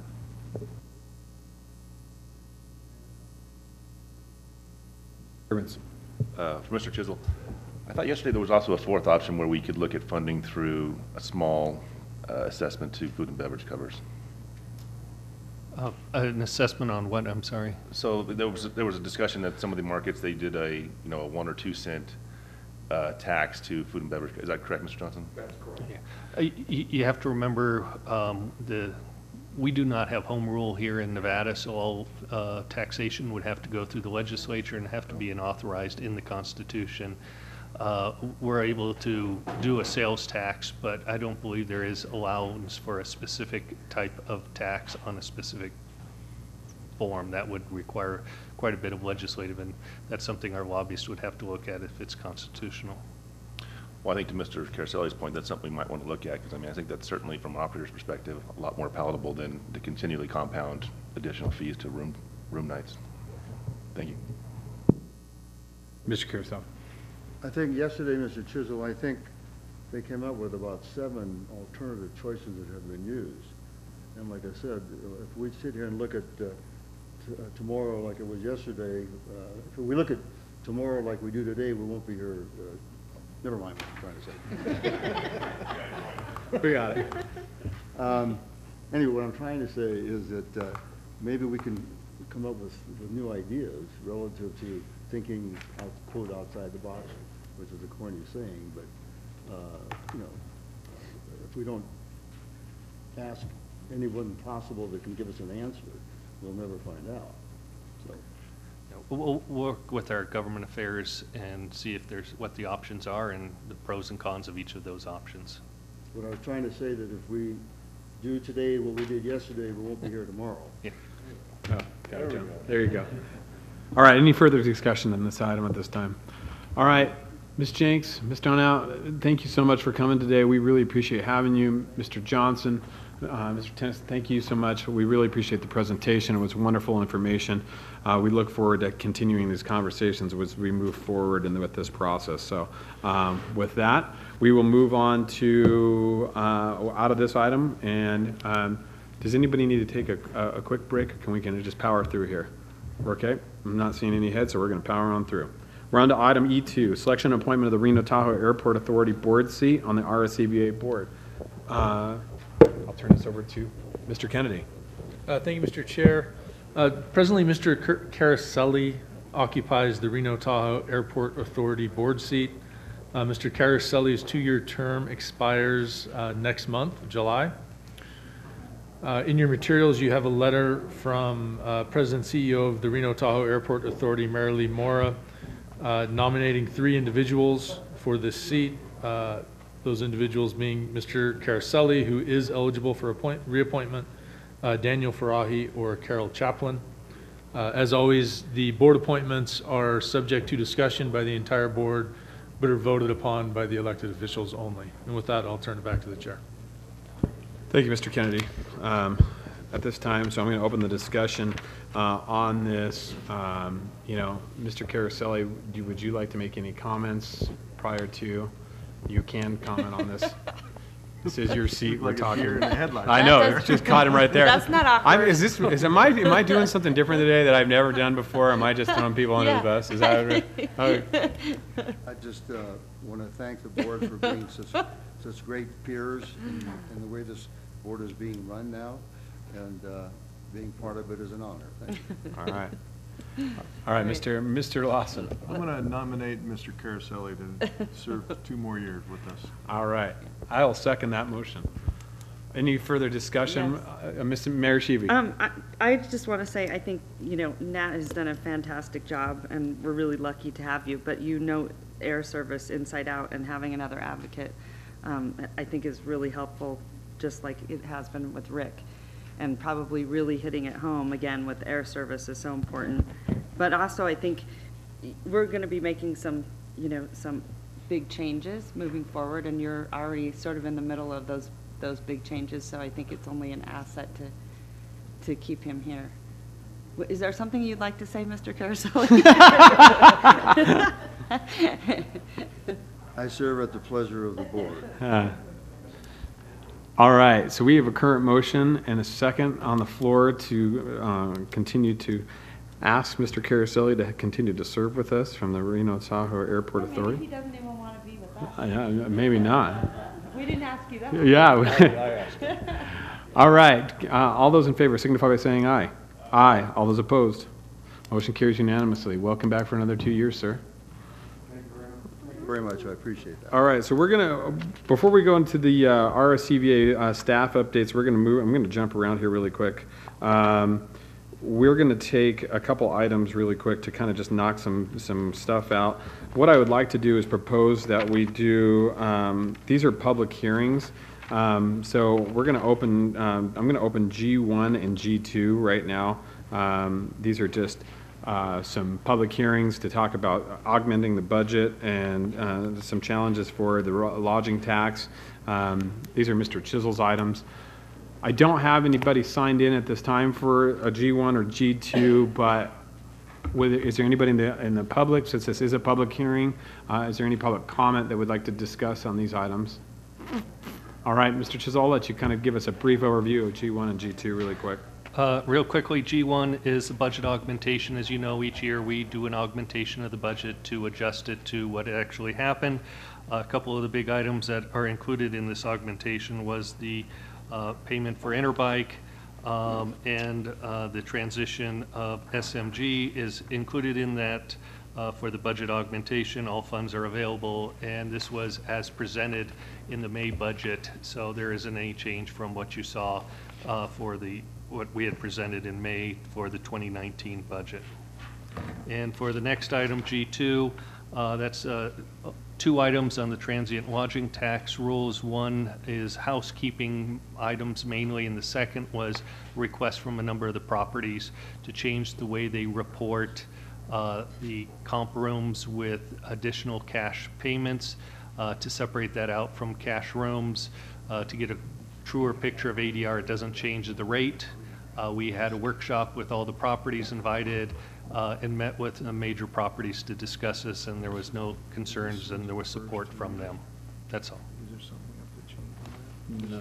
Is this one the first reading? This is the second reading. It says first reading. Oh, yeah, it's a first reading, but we've never done first readings on that one, so. We can approve this and not get in trouble? Yeah. Okay.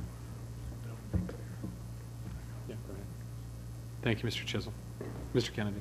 So I'd just like to add, to make the record clear, the, per RSCVA policy, the amendments to the transient lodging tax rules, if they're approved today, will be brought back before the board next month. If they're approved next month, at that point, they'll become effective. And then, and those reasons, and those are based upon a Nevada state law, NRS, correct? Correct. Correct, all right. So, we're going to take this in, I'm going to take this in a form of two separate motions. So if I can get a motion on the G1, the public hearing to approve the resolution adopting the budget augmentation. Move to approve item G1 as presented by staff. I have a motion and a second by Mr. Murdoch. All those in favor signify by saying aye. Aye. All those opposed? All right, motion carries unanimously. We're on to G2. I'm looking for a motion to approve. Well, we actually don't have to. It's a first reading, so we don't have to really take it. We'll bring this back and we'll do for the second reading and do the support at that time and take a vote on it at that time. All right. So we'll close the public hearing, and what I'd like to do, just to be expeditious too, we have two other items in front of us today, G3 and H1 that are housekeeping items that I'd like to put into a block vote. I would look to a block vote the 2018-2019 insurance coverage, and then also the review and possible approval of the contract extension for Decker Royal. Move to approve item G3 and H1 as presented by staff. I have a motion. Do I have a second? I have a second by Mr. Murdoch. All those in favor signify by saying aye. Aye. Aye. All those opposed? Motion carries unanimously. All right. Thank you so much for helping me with the house cleaning there. I'm going to take we're going to move to item I now. Mr. DeLone, I'd like to do the discussion and partial approval for the one-time funding the red, white, and Tahoe blue fireworks. So, are they? Just a second, Mr. Lucy. Andy, are the folks from Reno Tahoe Blue here, the fireworks folks? I don't see them. So we'll go back at this time then, Mr. DeLone. We'll go back and we'll take E3, Reno Sparks Convention Visitors Staff update. Thank you, Mr. Chairman. My remarks will be brief today. I would like to introduce two fine gentlemen, Mr. Kelly Carr, if you'd stand, Kelly.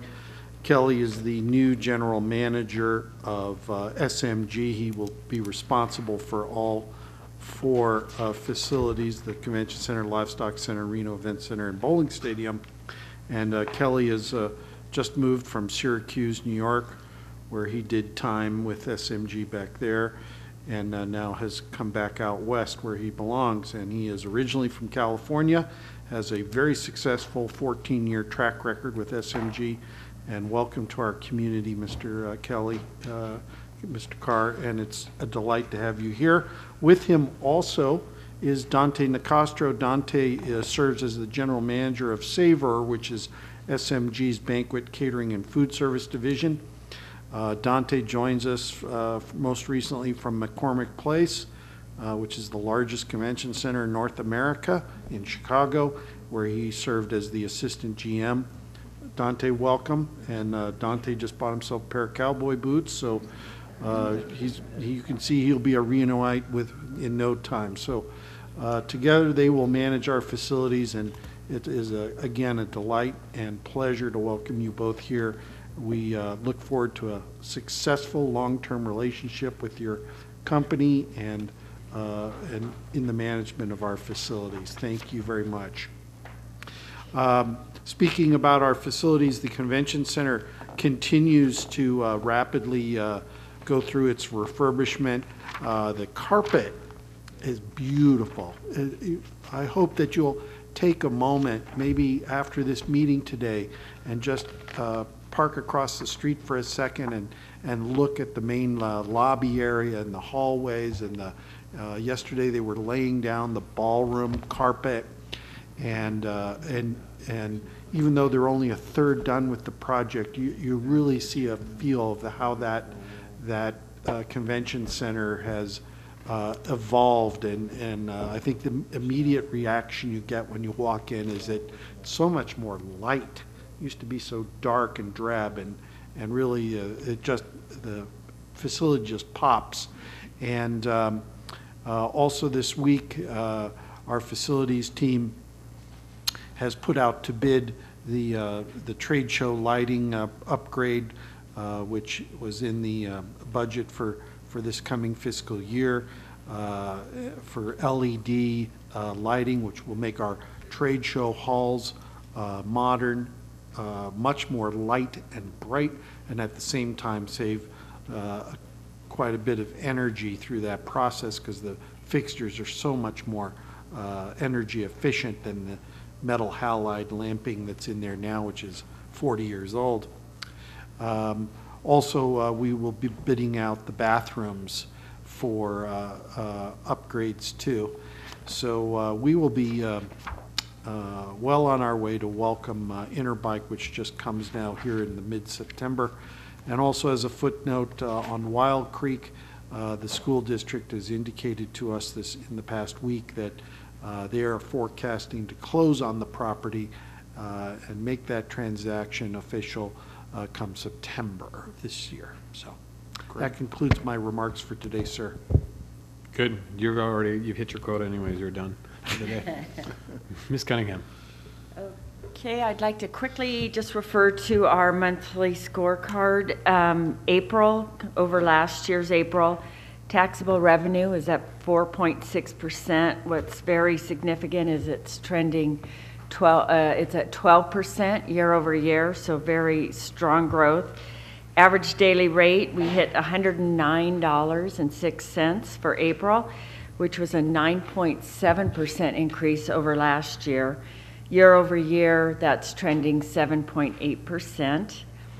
I'd like to also piggyback on what Phil had alluded to, the new airline that made an announcement yesterday. I believe it's in today's paper. Sun Country in November will start service from Portland to Reno, which we currently have some service available, but the flights are all full, so this will be nice. And Sun Country is based in Minneapolis, so we hope to get some additional service from them. And finally, Ms. Cunningham, can I just stop you really quickly? Can I make right a there comment and on let that? Mr. Murdoch. We talked to the airport, and we have an airport lobbyist that helps us with. He mentioned that if the Portland-Seattle works for Sun Country, that they will consider a lot of future airlift in here. And the chairman of Sun Country is the ex-guy that was one of the top executives at Allegiant Air. So this is a real tester for Reno. They do this in what we really understand as a community. It's a tester. If Portland can work, they'll start looking at mini Reno. They're going to look at that plane going to San Diego, going elsewhere where we get more jet service. And they fly nice jets. So just for the record, this is a tester. Great, thank you. Sorry, Ms. No, that's fine. And speaking of which, I was in Atlanta, I think last week with the airport, meeting with Delta Airlines. And I have to share with you, I was so impressed with how Reno and the Reno airport was greeted by Delta Airlines. We're on their radar.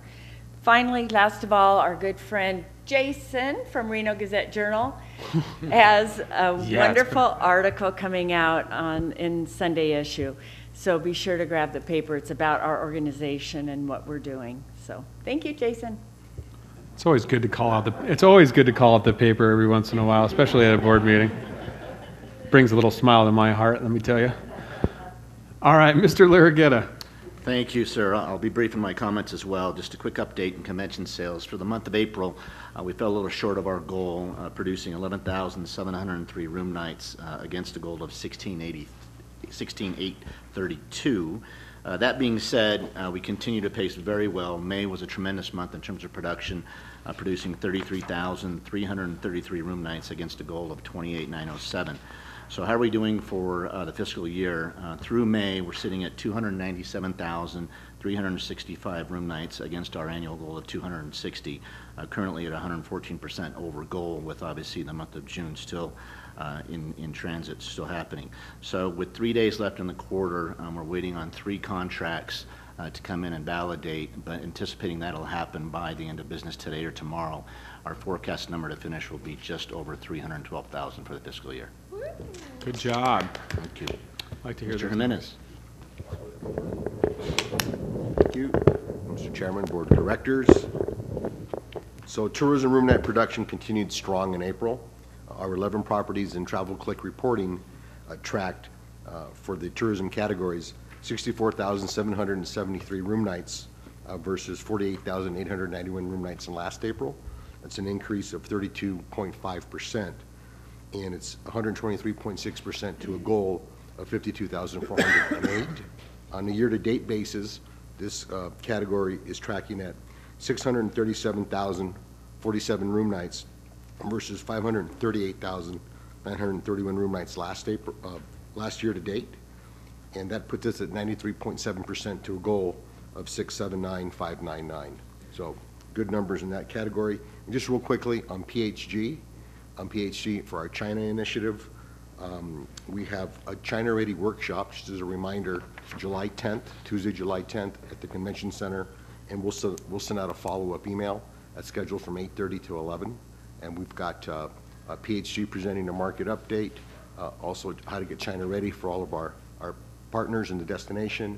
We also have presenters coming from Sitcon, which is the official representative of WeChat Pay and Alipay, and also representatives from China Union Pay that will be in attendance. And again, that's July 10th, Tuesday, at 8:30 to 11:30 at the Convention Center across the street. Great. Thank you. Thank you, Mr. Jimenez, Mr. Larraguetta. Mr. Chisel, you have anything to add today? No, I do not. Nothing for operations or facilities? But it's included in the scorecard and the conversion and transition of SMG and Wild Creek, which you're all aware of, so. And they can follow up with you individually if they have any other subsequent questions. Okay. All right. So at this time, we're going to move on to item F, which is the Personnel and Finance Committee recommendation regarding CEO goals, process, and award and bonus. Currently, that committee is comprised of Councilman Lawson, Mr. Murdoch, Mr. Caroselli, and Mr. Wowo. And I believe Mr. Caroselli serves as the chairman of that committee. So I will turn it over to Ms. Rizak and Mr. Caroselli. No, I discussed it with Molly, and maybe she was going to make the presentation today. Okay. That was a quick discussion. Spoken like a true chairman. True chairman. As set forth in your packet, the Personnel Committee did meet earlier this month to review and recommend proposed goals for fiscal year 18-19. As you'll recall, last year, the committee, as well as the board, spent a lot of time developing what type of goals they would like to see, both for the CEO as well as part of the strategic plan. The strategic plan was updated in November of 2017, and that same time, fiscal year 17-18 goals were set. You have what are anticipated results. Obviously, we are not to the end of the fiscal year quite yet, but you have a draft of what anticipated results are for those fiscal year 17-18 goals are as a part of Exhibit B to the memo as part of this packet.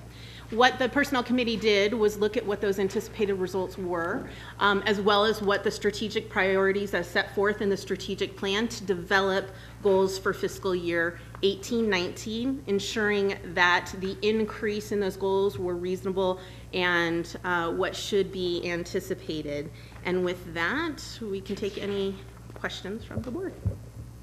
Any questions from the board in regarding to the presentation or the goal sheet? Mr. Carousel. We're also recommending that this committee meet more often so we can continue to monitor the numbers as they come in, and then think about how we may change the goals for the following fiscal year. Very likely we will be raising them. But we'll be on top of that more on a quarterly basis so we can make better decisions as we go forward. Great. I'm absolutely 100% in support of that. The more you meet, the better it is, I guess. Ms. Rizek, I do have a question. When we initially, hired Mr. DeLone, which was just over a year ago, well, a year and a half ago now, we signed a 24-month contract with him, or how was it a 48-month contract? I can't remember. What was it? 48? 48 months. 48. Okay. And so we continue to reevaluate that year after year, correct? Based upon goal set. Under the terms of the contract, it has been 18 months since he went through a short review at the 6-month period, and now he will be up for his annual review as of January. The end of this fiscal year. So it'll be July, probably at the July meeting, that we will have that review. However, because fiscal year goals are for that fiscal year, it's best to set the goals today for fiscal year 18-19. So he knows, and everybody's on the same page with respect to what the goals are for the following But the Personnel Committee will meet again to discuss the review. Okay. Absolutely, yes. Yes. By the way, the decisions we made on the fiscal 18-19 budget were based using the strategic plan as a guideline. It's a 5-year strategic plan, but as we have always said, it's a living, moving document, so we have the ability to change that as time progresses, as we see where the numbers go, and hopefully we'll continue to change that on the upside. Correct. And I believe we as a board are discussing, holding a update to our strategic plan later this year to kind of revamp and reassess where we are based upon the draft of that from 2 years ago. So any further discussion on the projected or the recommended goals? The staff report. Anything? Nothing? All right. Looking for a motion.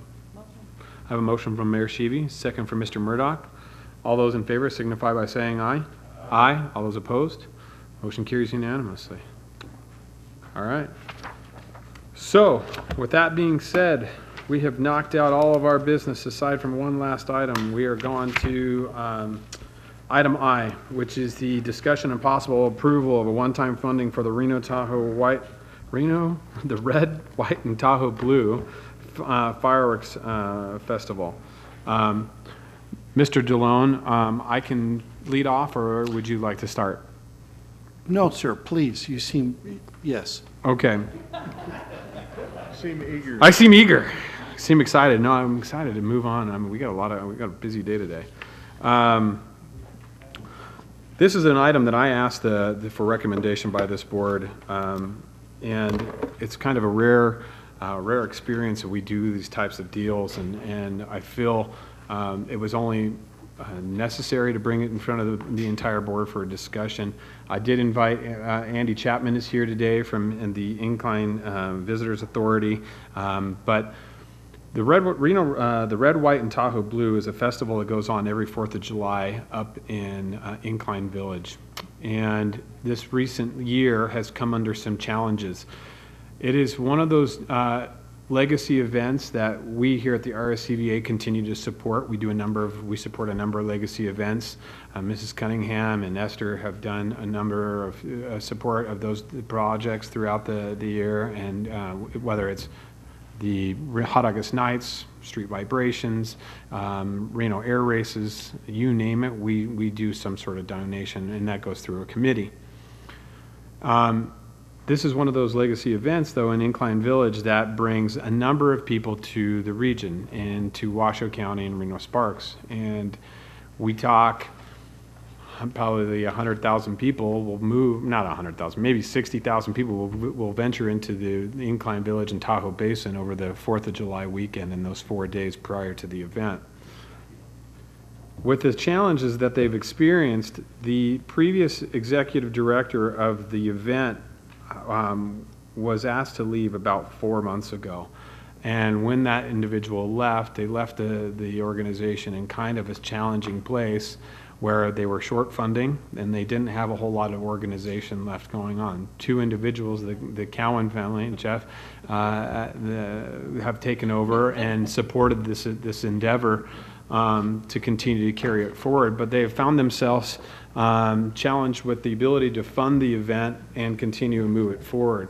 At Washoe County, we just approved a conditional permit approval for them to allow the event, but it's not with the entire completion of the event, it's just the fireworks show.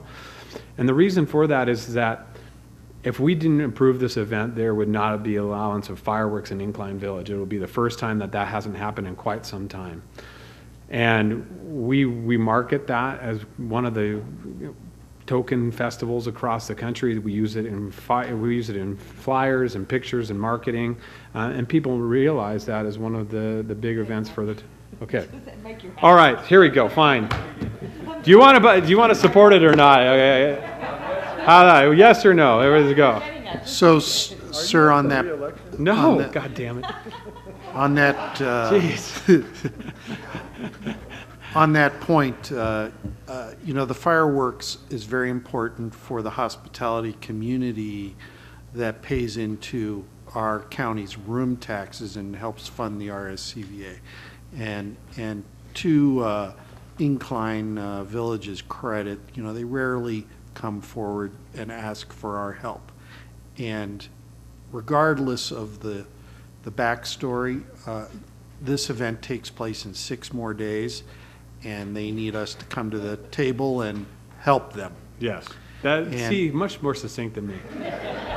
And That was under 30 seconds. shh, yes, ma'am. And you know, it's rare for us to address a fireworks issue, but Incline needs our help, and that's what we're here for. Yes. And so I would say that whatever motion is made, that and whatever funding that is put forth and suggested, that be used for the fireworks display of next week, not to pay off any past debt, not to bank for a future, that it is used for its designated purpose of next week's fireworks. Is that satisfactory, Mr. Chapman? Okay. Okay, Mr. Lawson. So have they applied for our special events funding in the past? I've asked Nina to come up and speak to that, actually. Do you mind? Yes or no? Well, They've only applied one time. They applied. Can't hear you back there.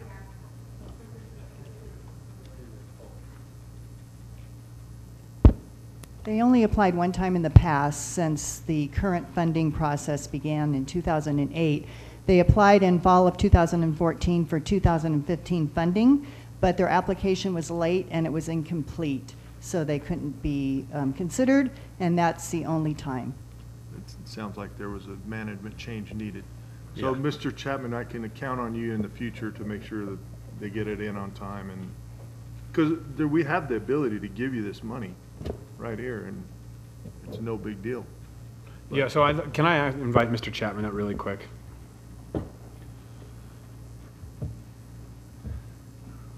Thank you, Chairman Lucy. For the record, Andy Chapman, President and CEO of the Incline Village Crystal Bay Visitor Bureau. So yeah, this is certainly a unique case, and just to be clear, the Red, White, and Tahoe Blue is its own organization, nonprofit organization, kind of separate from our organization and others. I think what they have found over the years, it kind of went into a variety of different areas that their expansion kind of created some issues that we're now dealing with. There's been past debt that had to be worked on, and certainly Washoe County and the staff effort that they've put in. I attended the meeting earlier this week. It is definitely a unique situation. These folks are trying to do the best that they can. I don't know if this is really their wheelhouse. So I think what I had mentioned at the Washoe County Commission's office meeting earlier this week, I think we as a community are going to look at how to pull the fireworks out of this red, white, and Tahoe blue specific effort and work on that independently. I think you'll see our organization involved in that much more in the future. I think you'll see IVGID and the work with Indra, Winquist that's been participating in that, as well as Hyatt and others. So in the future, once we get to July 5th, I think moving forward we'll have a much different way of looking at the fireworks only.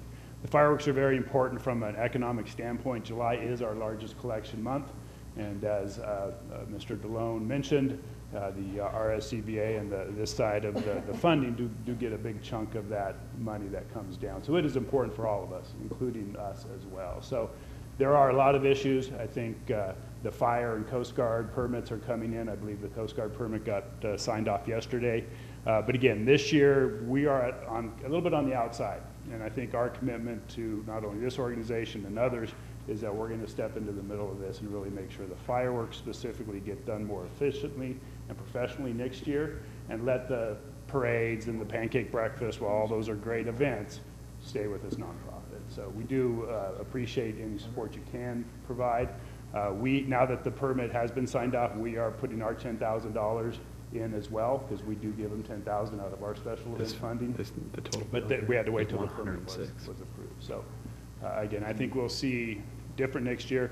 And as well as Mr. DeLone talked about, we need to ensure that not only our funds, but your funds are being used this year as they're needed for the fireworks only. And they're not banked for anything else or paying anything off in the past.